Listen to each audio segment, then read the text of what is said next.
at driving. The new Taigun. Welcome to driving. Okay, guys, we're gonna be reacting. I'm heading to one Goa for a mini vacation, and I'd love to bring my whole This guy's skincare video. collection with me, but I for can't. Korean So I asked comic. ChatGPT for some help. I think it's gonna And be wow. funny. In this world, men cook and clean. Your son's trans. Already? It's Netflix. What do you expect? That ugly sushi could have ate you. I have to go boo-boo. You already did and made 3 brownies. My shit is golden nugget. The movie begins with a scene where a bunch of birds dominate all the food while smaller creatures that look like beavers with K-pop style haircuts known as pukus struggle to find food. He think he Jungkook? And these pukus are barely surviving off the leftover scraps from the birds called javins. And we're introduced to our main character, Ollie, played by the Oscar winner Michael Jordan. And he tells us back in the day, pukus had plenty of food, and Ollie was just a curious little kid that loves appreciating nature and discovering things. Cause he's gay. And turns out he's also a genius and extremely gifted at That's- inventing things, because after enough trial and error, he creates Wait, was bro trying? his own snorkeling device so he can explore underwater. Now, if you're like me, up to this point, I thought this film was another boring-ass wholesome film and was pretty tempted to turn it off, but I promise you, this film gets way, way better. Then we meet this poisonous-looking sushi known as a boogle as Michael Jordan's daddy, LeBron James, Saves What the hell?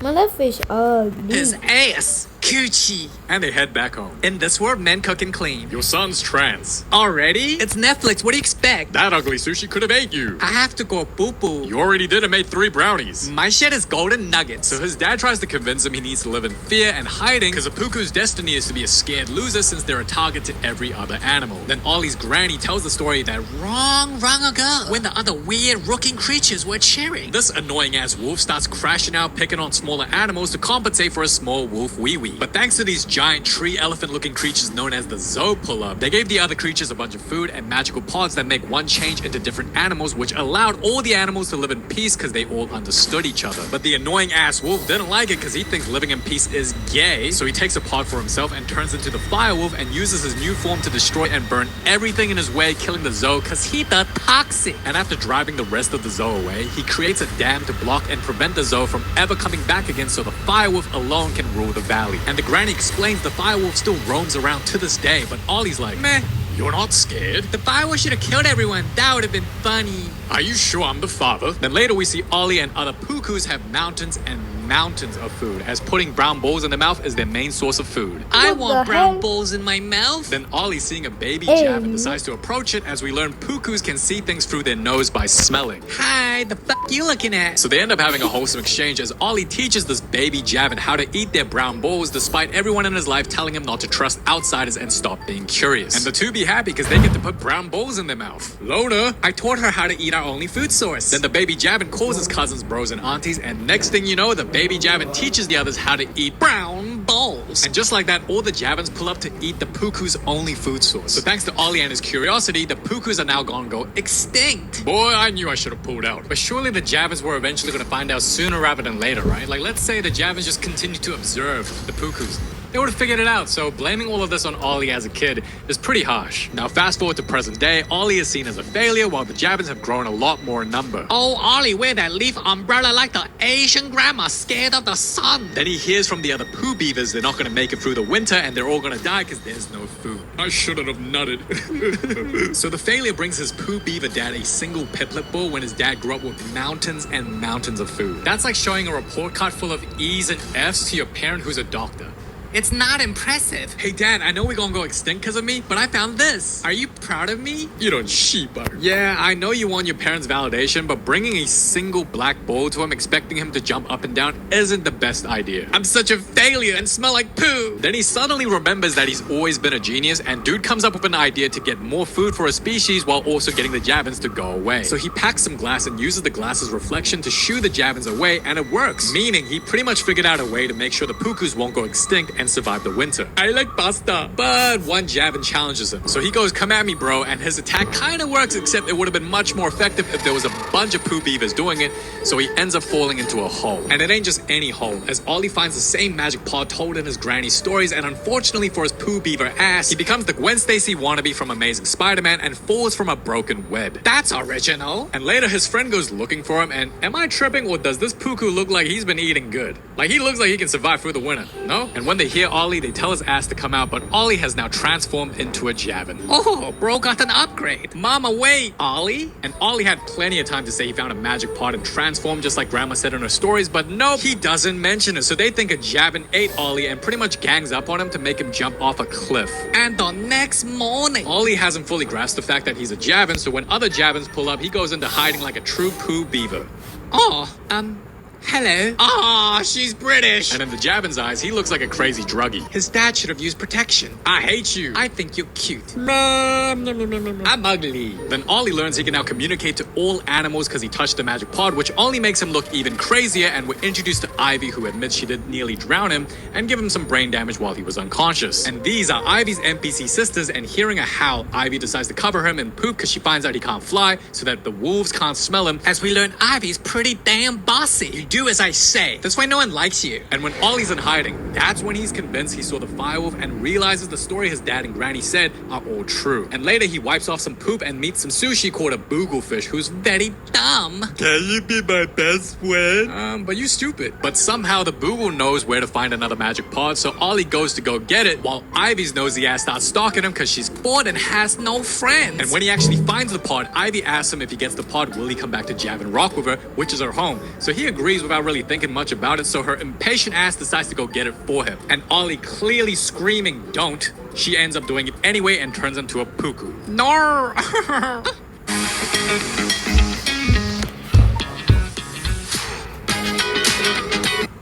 Turns into a puku. No.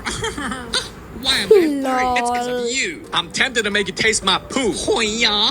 Now, Ivy definitely has to keep stalking him because she has no idea how to turn back into a bird. And seeing the sushi boogle again, Ollie is told the next magic pod is at the Great Waterfall across the valley. So they begin their journey without the Google Maps and encounter the baby wolf. Does that mean tree wolves reproduce with their branches and shoot spring water, or what? Anyway, the duo get chased by the wolves and enter the snake Guna cave. Now, these snakes can't hear anything but react to vibrations, so they're pretty much trapped. Let's die like a Korean. Are you stupid? If we gonna die anyway, let's go through the snakes. And Ollie tells her to use her sense of smell to identify the snakes. Please. Kumbaya. And Ivy ends up learning how to see things through her nose, but does that mean when pukus close their eyes to go to sleep, they're still constantly seeing things 24/7? And when they get across, Ollie gets cocky going, Ha! and they're just looking at his fruity ass like, is this dude serious right now? So they howl to get rocks to wake up the snakes, then Ivy says, let's die like the Korean, and jumps off. Then Ivy says, don't be like that blue loser bird from the movie Rio that took a whole ass movie to learn how to fly, so Ollie locks in and starts flying. And I'm not even kidding, Ivy deadass starts screaming out of excitement, and it's like, what? I thought you were used to flying your whole life, so shouldn't you just be chill and if anything bored? Then Michael Jordan thanks her for being pushy, and she's flattered, saying no one's ever thanked me for being pushy before, and they low-key have a high-tension, intimate moment. And as Ivy shares, she lost friends, NPCs, and her parents because of it. And she says she had to be the bossy older sister with a strong personality so that her siblings can survive. But suddenly, She reveals she's the one that taught the other Javins how to eat the brown balls, and it's because of that the Javins were able to survive, as she mentions a puku helped her how to eat it. Meaning, Ollie pretty much has a full circle moment, meeting the same Javin that ruined his life and made him a failure. Not to mention, she's been shitting on pukus, calling them rodents and how horrible they are ever since they met, so it really doesn't sound like she's grateful for the puku for making her entire species survive. Anyway, Ivy heads to sleep while Bro stays up all night contemplating if he should kill her in her sleep, but decides to go to the waterfall together. And what do you know, they're at a wolf's den, so they go full Karen at Sushi, but Sushi Boogle says he'll buy time as a distraction as the wolf's lunch, and in return, they promise to give Sushi a magic pod as well, because he don't wanna be lonely. Can you use your brain? What's a brain? What the hell? I'm thirsty. And the head wolf says word for word, that's a big fish. Wait, did that wolf call that Sushi Boogle fat? Nice. So the wolves are distracted while the duo unfortunately learn there's only one magic pod for the two of them, and Ivy says let me take it so that I can fly and it'll be easier for us to find another one, which is actually a pretty good reason, but Ollie doesn't trust her. Have you lost your mind? Your kind are lying frauds. Move, you rodent hentavirus. Hentavirus. I'll keep my mouth shut if I were you. What are you talking about? Your species exists because of me. It was me that put my brown balls in your mouth. Now we live off your scraps. I'm a failure. We not gonna survive the winter. We gonna die. All because I trusted you. My dad didn't even leave for the milk. He just treats me like it would have been better if I was never born. So in other words, the dad wishes he never nutted. I'm just thinking, that's what he said, right? He said it, not me. I'm just saying that's what he's trying to say. is that he wishes he never nutted. And they really should have had this discussion last night rather than spending so much time talking at a wolf's den. And they both end up turning into a boogle because boogle was the last word that they said. So they learned the hard way that when using a magic pod, you can turn into any species you want as long as you say the word before contact. Great, now I'm more chopped. At least you look good. I look like I got lip filler. So Ollie tries swimming away but loses aura when he finds out Sushi Boogle knows where more pods are at and has to go back to them. Then Sushi tries convincing them to be kumbaya again because he confesses that he's been alone for a long time, so long that it made him appreciate why we need each other. Then Ivy starts saying how she's always been thankful towards Ollie for teaching her how to eat brown bowls, and she says she never forgot him, and he's just looking at her like, girl, didn't you just call me Hentavirus and that I'm a rodent? So sorry. And Ivy apologizes. But I don't think Ivy should apologize because how is she meant to know as a baby that learning how to eat brown bowls in her mouth would cause the extinction of the pukus? How is she meant to know that as a kid? That's not her fault. And plus, it was Ollie that taught her. So it is Ollie's fault. Anyway, they arrive to another waterfall and there's a bunch of magic pods, and with the power of teamwork, friendship, and being gay, Sushi pretty much leads them to a home of grass-covered bears. And because Sushi's responsible for bringing them here, he takes the initiative to make sure they survive and don't get skinned alive for funsies and onesies. I look homeless. Bark, bark, bark, bark. Ah, shit. And with the baby wolf about to be bear food, it's the perfect distraction to get the salmon sashimi gang to get to the pods. And Sushi's like, let's watch her fall. But because Ollie's a kind soul, he gets help from the others to make sure they save the baby wolf, which makes Daddy Wolf soften up and stops interfering with them getting to the pods. And Ollie and Ivy finally get their bodies back. Yay! Now, I don't know about you, but this image just makes Ollie look like a bottom. He look like Ivy's better baby. But I'm so dumb, I don't know where I wanna be. Guess I'll just be the firewolf. And boy, I did not see this plot twist coming. So that sushi fish that played dumb was the firewolf the whole time. Like, this scene alone transformed the entire film from, oh, it's just a wholesome, low-key, boring-ass film to, wow, okay, the plot is actually interesting. I thought we were friends. Yeah, right. So the firewolf explains his backstory, saying he was abandoned by his litter for being weak and the other creatures didn't want to hang out with him, so he vowed to destroy the valley. Also, he mentioned that being alone made him realize how much you need to appreciate needing one another, and he already made 2 new friends in Ivy and Ollie and could have started a new life and no one would know, but he still chose violence and wants to burn everything down. That means this dude just plain evil. And you know what? I like villains like that because it's rare to see a villain these days in films where they're just evil purely for the love of the game of just being evil. So Firewolf mentions the Zoe turned him into a fish before they disappeared and that he's been waiting for a gullible loser like Ollie to come around so that he can get his magic pods through him. Let's be friends. You trusted me like a fool. Then Ivy tries playing hero, getting to the pods, but Firewolf just tears her ass up. Damn, that is brutal, yo. If I'm Ollie, I'm never trusting anyone again because I got that trust issues. So Firewolf destroys the pods, then calls Ollie a beta loser and proceeds to go burn everything to the ground. No, you're not a beta loser, mommy. So Ollie decides to take her to a home, Javin Rock, knowing she can fully recover and get help if he can make it there. So he spends day and night climbing a big-ass mountain, carrying an animal probably 10 times his body weight. And I'm not even calling Ivy fat, I'm just saying he's hella small. Then he makes it to her home and passes out, only to wake up and to be told that Ivy's gone. Sorry, love. She's gone. But you're my only friend. You really are a gullible piece of shit. That turd. Yo, that bird is probably dying laughing knowing she was just chatting shit. And Ollie hugs his alpha mommy. You're still a failure and no one likes you. Then Ivy shows Ollie her home along with the other Javins and tells him it's all thanks to him that they're alive. And that not everything he does is bad. So while Ollie was seen as a useless failure back at his home, he's technically the hero that saved the Javins from the Javins' perspective. Anyhow, the Firewolf already started burning shit down, and when Ivy says we need to help him, the elders say we need to protect our own, so Ivy's sister says this. Ivy's ugly and annoying, and she bosses people around to make herself feel better about herself because she has no friends. But that's why I like her, because she's my loner loser. Now, I'm paraphrasing, but pretty much Ivy and her sisters get all the other Javins to agree to help out, and we see footage of what Australia goes through every time there's a bushfire. And the animals start helping and taking care of each other, which is pretty wholesome to see, but also extremely unrealistic and gay, as even the wolves offer to help because the head wolf's thankful Ollie saved his child. So they ride on the woody to get to safety. And they head to the island, which is home to the pukus. Crap, he's alive. Dad, is this Aura? Then the dad goes to try and drown his failure. And yo, I swear that baby wolf is just a peacemaker in this film because it's thanks to that wolf that the wolves are now cooperating and helping Ollie, and the baby wolf is now used as a bridge to reunite the pukus with the other animals. I'm sure seeing Ollie as the leader that brought all the animals together had to have made Ollie gain aura in his dad's eyes. And Ollie tells him about the magic pods, the firewolf, and a cheesy cringe speech about how they're stronger together. See, Dad? It's good you didn't pull out. And without saying a word, the dad proceeds to help the baby wolf and allows the other animals animals into the island for refuge. But to be fair though, he doesn't really have a choice. Because let's say the dad says, no, you can't come to the island. What's he gonna do about it? You really expect me to believe the dad and some poo beavers are gonna stop the animals from entering the island? Yeah, you really think the wolves and bears are gonna go, oh, like, we really wanted to go, but he said no, so I guess we can't. All day long.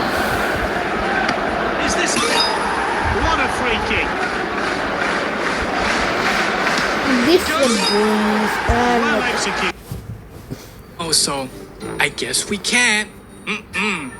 Really? Like, bro grabs a stick and it's like, come on, bro, what is that little stick? Oh, then why didn't you kill him when you had the chance? So Ollie rushes back to the first hole where he found the magic pot and becomes the Avatar wannabe. Because just like how Jake prayed to Iwa for help, Ollie prays to the dead Zoe for help to give him one more magic pot. Please make my dad happy that he nutted. So he get the plot armor and uses the magic pot to turn into the Zoe. Man, this shot was so fire, I'm not gonna lie. And also, why are the other animals doing nothing as the firewolf flows towards them? Like, why couldn't the birds like throw shit at him to get him off balance so that the firewolf gets in the water and drowns or something? Anyway, Ollie decides he's gonna do the heavy lifting, and what's funny is when his family sees him as the Zoe, his dad goes, that's our son. Oh, now he's your son. Oh, now he's your son. So you always saw him as a failure and wouldn't even look him in the eye. But now that, you know, the Zoe favors him and he becomes a Zoe and he brought all the animals together and he's fighting against the firewolf, now he's your son.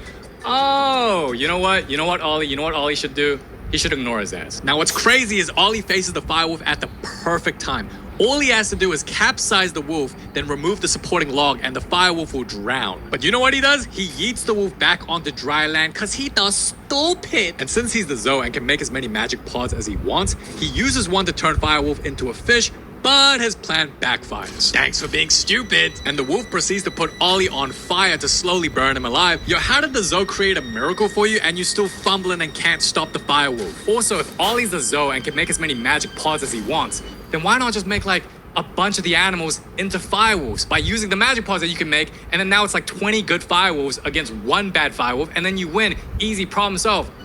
This fight is stupid. So Ollie fumbles and gets cornered, slowly dying. You'll keep burning in hell. Then Ollie goes, you know what? If I'm gonna die, you're coming with me too. Let's go. Gangnam Style. No. And Ollie plans on destroying the dam, so they both die together. And this scene was actually pretty sad. Remember me. Though I have to say goodbye, remember me. Oh yeah, that firewolf definitely dead. Then Ollie has one last look at his parents and willingly accepts his fate and drowns. And because Ivy can't find him, she reports to his parents the next morning that their son is dead. And it looks like the dad was impacted the most, as he shows the most change, that he went from completely never trusting any other animal to going, you know what, diversity's good. And in remembrance of Ollie, the Javids and Pukus all live together in peace and harmony so that they can all put brown balls in their mouth. Yummy. And it looks like the Puku kids are idolizing Ollie by embracing his younger inventions. Then suddenly, the Zoe return to the valley because the dam is now gone. Which means there's gonna be more food for everybody, so no creature gotta worry about extinction. And somehow, someway, Ollie's still alive. All this movie, the bullshit. So Mommy gives Bottom Beta a hug as Ollie pretty much admits he was saved through plot armor. And I have mixed opinions of how the dad approached reuniting with his son, because the dad doesn't apologize or acknowledge he was wrong for disowning him or treating him like a failure. But at the same time, the best apology is not by words but changed behavior. And people that never say the words sorry is one. And low-key, this is hell on plot armor, but you know what? I'm pretty glad that he was actually alive in the end and had a feel-good ending, because I don't know about you, I just like movies with feel-good endings. Now, if I never did YouTube, I swear I would have never, ever watched this film. I saw the cover of this when it came out on Netflix. I was like, lot better than I thought. And the plot twist where the dumb fish was actually the firewolf, that was pretty good script writing. And you know what? I actually like this film more than Hoppers. Yes, I said it, because for this film, I had literally, it was nothing like how I expected it to be. So, you know, when I cover Hoppers, y'all gonna know what I mean. But I'm just saying, I actually watched this with more enjoyment than when I watch Hoppers in theaters. But yeah, overall, it was an enjoyable film. Curious to know your thoughts, so do let me know in the comments below.